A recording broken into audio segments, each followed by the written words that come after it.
ഓം നമോ ഭഗവതേ വാസുദേവായ.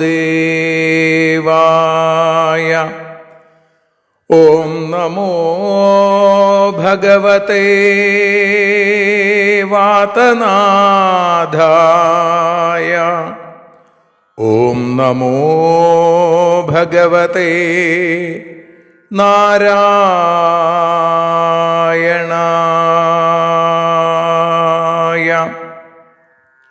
ഏവർക്കും നാരായണീയ മധുരം ആസ്വദിക്കാൻ ഒരിക്കൽ കൂടി സ്വാഗതം.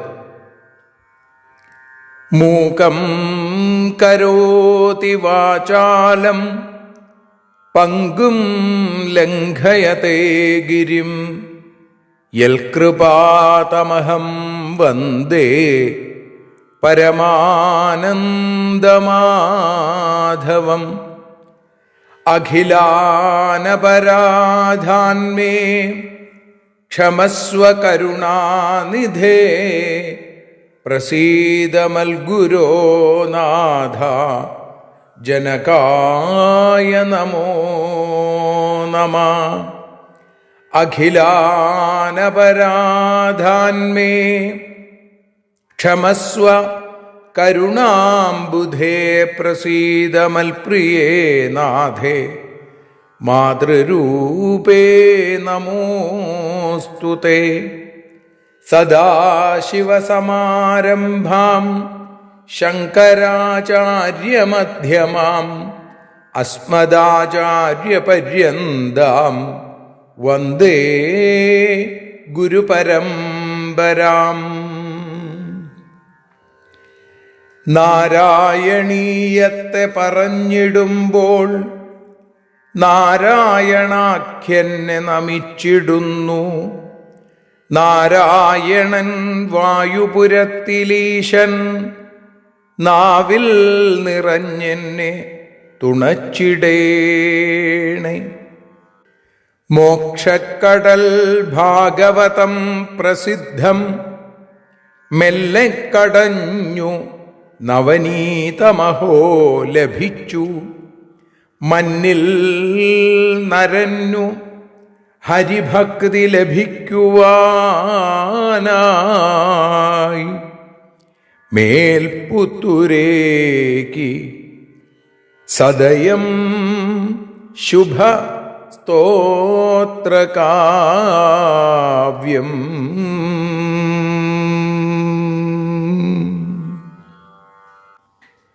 ശ്രീമന്നാരായണീയം നാരായണീയ മധുരമായി ആസ്വദിച്ചു തുടങ്ങിയിട്ട് ഇന്ന് 199 ദിവസം. മേൽപ്പത്തൂർ നാരായണ ഭട്ടതിരി എന്ന ഭക്തോപാസകന്റെയും ഭാഗവതോപാസകന്റെയും ആ ഭക്തനെ ആയിരാരോഗ്യ സൗഖ്യം നൽകി അനുഗ്രഹിച്ച പൊന്നുഗുരുവായൂരപ്പൻ്റെയും അനൽപമായ കൃപാകടാക്ഷങ്ങളെ കൊണ്ടാണ് നമുക്കിത് സാധിക്കുന്നത്. ഇന്ന് 19ാമത്തെ ദശകത്തിൽ സമർപ്പണ ശ്ലോകം 10ാമത്തെ ശ്ലോകം വിചാരം ചെയ്യാം. പതിവ് പോലെ ശ്ലോകം അർത്ഥം വീണ്ടും ഒരിക്കൽ കൂടി ശ്ലോകം ചൊല്ലി ശ്രീഹരിയം എന്ന നിഴൽ നാരായണീയം ഭാഷാഗാനം വഞ്ചിപ്പാട്ടിൻ്റെ ഈണത്തിൽ പാടി നമുക്ക് സമർപ്പിക്കാം. അവാപ്യദക്ഷം ച സുതം കൃതാധ്വരാം പ്രചേതസോ നാരദലബ്ധയാ ധിയാ അവാപുരാനന്ദപദം തഥാവിധസ്ത്വമീശ വാതാലയനാഥ പാഹി മാം. പ്രചേതസഃ ദക്ഷം സുതം അവാപ്യ കൃതാധ്വരാ നാരദലബ്ധയാ ധിയാ ആനന്ദപദം അവാപൂച്ച ഈശാ വാതാലയനാഥ തഥാവിധ ത്വം മാം പാഹി. പ്രചേതസഃ ദക്ഷം സുതം അവാപ്യ.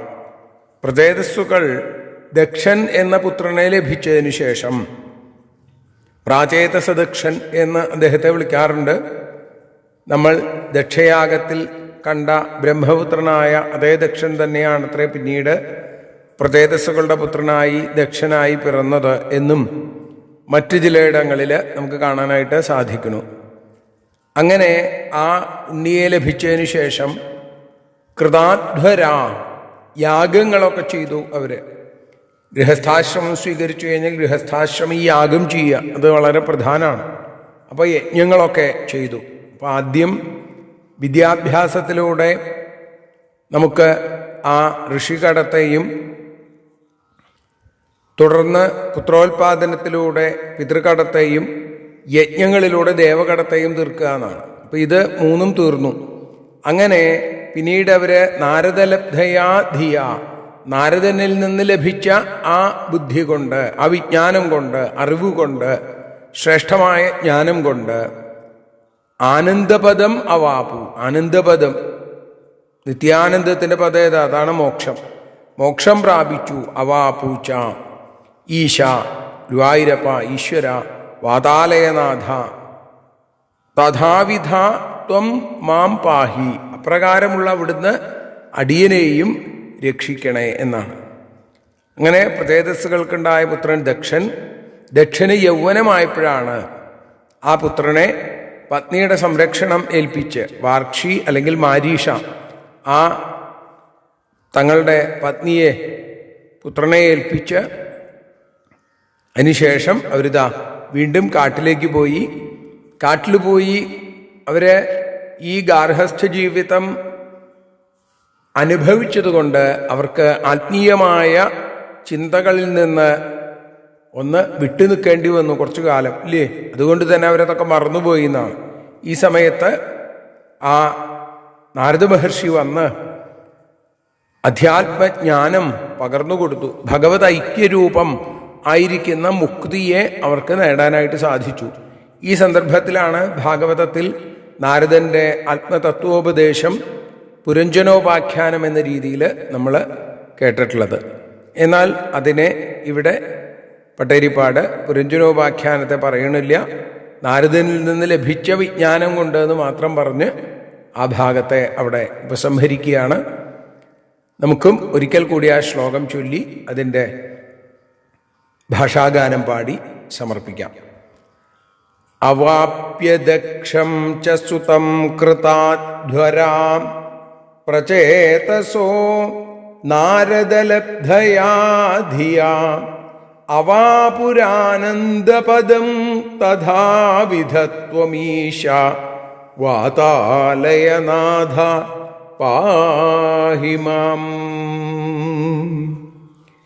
നാരായണ നാരായണ നാരായണ നാരായണ നാരായണ നാരായണ രാധാ ഗോവിന്ദ. സുപ്രചേതസ്സുകൾക്കായി ദക്ഷനെന്ന പുത്രനുണ്ടായി. യാഗതപസ്വാധ്യായങ്ങൾ ചെയ്തവർ നന്നായി. നാരദൻ പകർന്ന ജ്ഞാനം മോക്ഷത്തിനു കാരണമായി.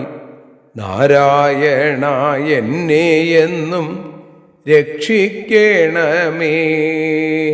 നാരായണ നാരായണ നാരായണ നാരായണ നാരായണ നാരായണ ശ്രീവാതനാഥ. കായേന വാചാ മനസേന്ദ്രിയർവാ ബുദ്ധ്യാത്മനാ വാ പ്രകൃതേ സ്വഭാവാൽ കരോമി യദ്യൽ സകലം പരസ്മൈ നാരായണായേതി സമർപ്പയാമി. സ്വസ്ത്യസ്തു തേ കുശലമസ്തു ചിരായുരസ്തു ഗോത്രാഭിവൃദ്ധി ധനധാന്യ സമൃദ്ധിരസ്തു ഐശ്വര്യമസ്തു ബലമസ്തു രിപുക്ഷയോസ്തു വംശേ സദൈവ ഭവതാം ഹരിഭക്തിരസ്തു. സർവത്ര നാരായണ നാമ സങ്കീർത്തനം നാരായണ നാരായണ നാരായണ.